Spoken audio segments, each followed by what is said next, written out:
Hey guys, welcome back. I hope you all are doing well. Today I'm looking at Cowboy by Beyoncé. This is a country album she released last year. This album seemed to get a lot of praise last year.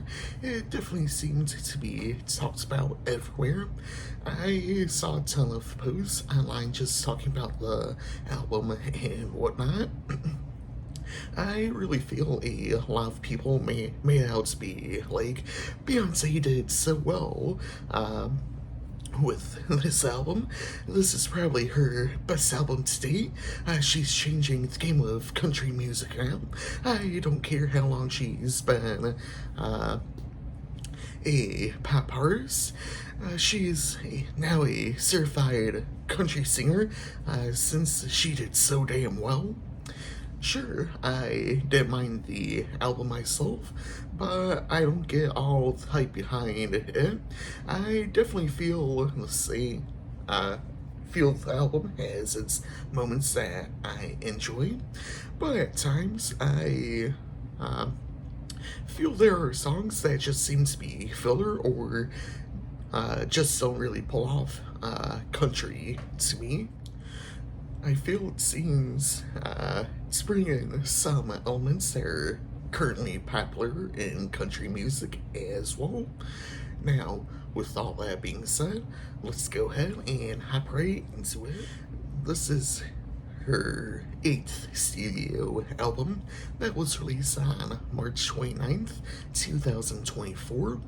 The album is the second album planned of a trilogy she is doing. The album has a runtime of about 1 hour and 18 minutes and contains 3 singles. They are Texas Hold'em, 16 Carriages, and 2 Most Wanted with Miley Cyrus. The album is inspired by multiple influences. The main theme is coming from the history of colored people in country music and their impacts. Another influence was her grandfather growing up while she was in Texas, as he would play country music.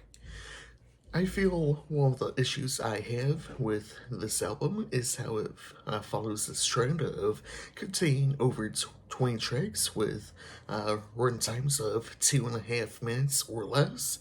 Sure, there's some tracks longer on the album, which I really feel those tracks should have been more of the heavy focus on this album. It just comes down to timing and how many tracks there are on the album overall.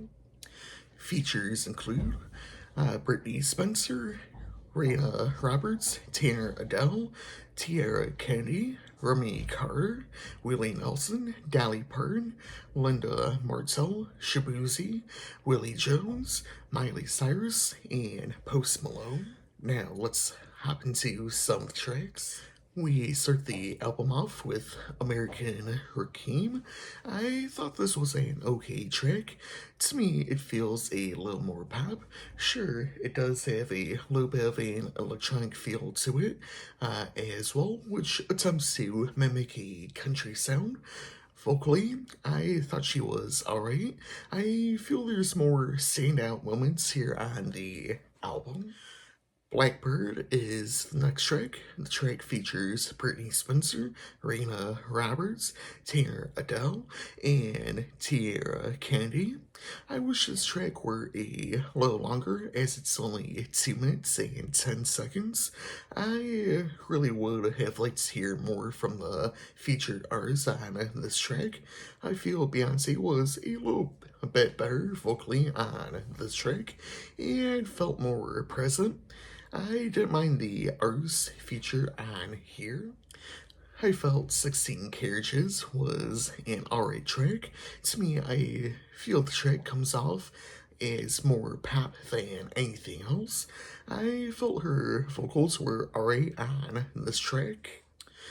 My Rose kind of feels like a demo in a way. I feel this was a decent track, however, I love her vocals on this track.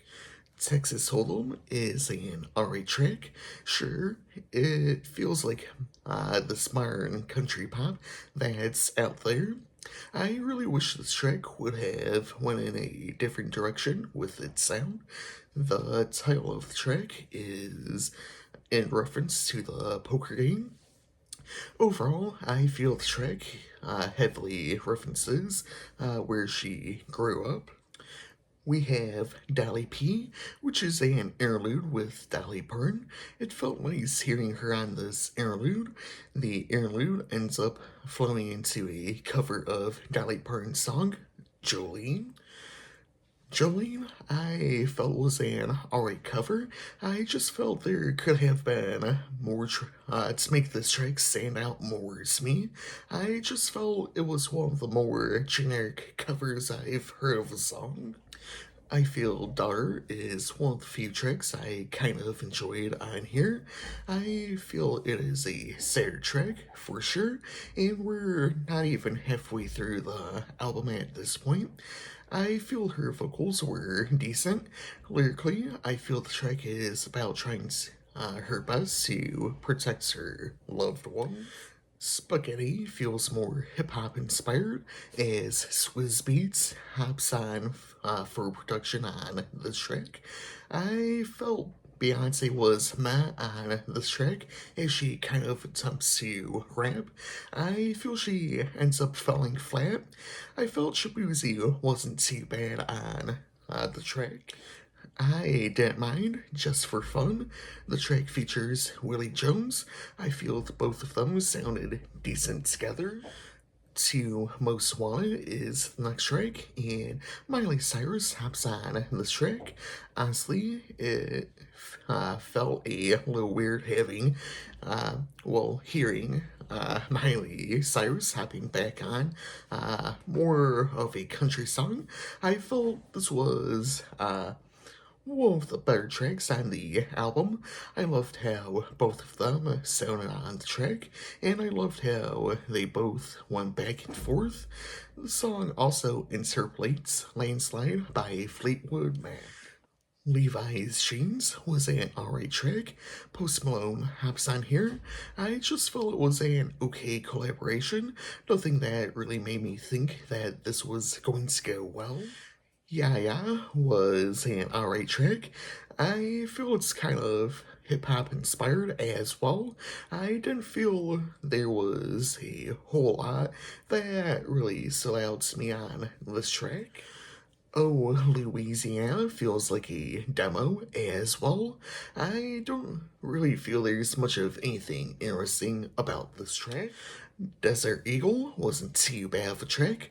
Again, another short track, as this only hits 1 minute and 10 seconds. I did kind of enjoy some of the sounds on this track. Two Hands to Heaven wasn't too bad of a track. It feels a little more trap inspired. The track also happens to be the longest, clocking in at 5 minutes and 40 seconds. I felt she wasn't too bad with her vocals. I'll finish us off with Amen. I didn't mind this track as closer. Sure, it sucks that we close the album off with a song that's 2.5 minutes in length, but I felt it was worth it. I definitely felt she was decent with her vocals on here, and I didn't really mind the instrumental on here either. My favorite tracks are Protector with Remy Carter, Alligator Tears, Just for Fun with Willie Jones, to Most Wanted with Miley Cyrus, and Amen. Today, I'll be giving this album a 3.5 out of 5. Anyways, I hope you all enjoyed this video. As usual, feel free to leave your thoughts down below in the comments. Next week, I'll be looking at The Death of Slim Shady by Eminem.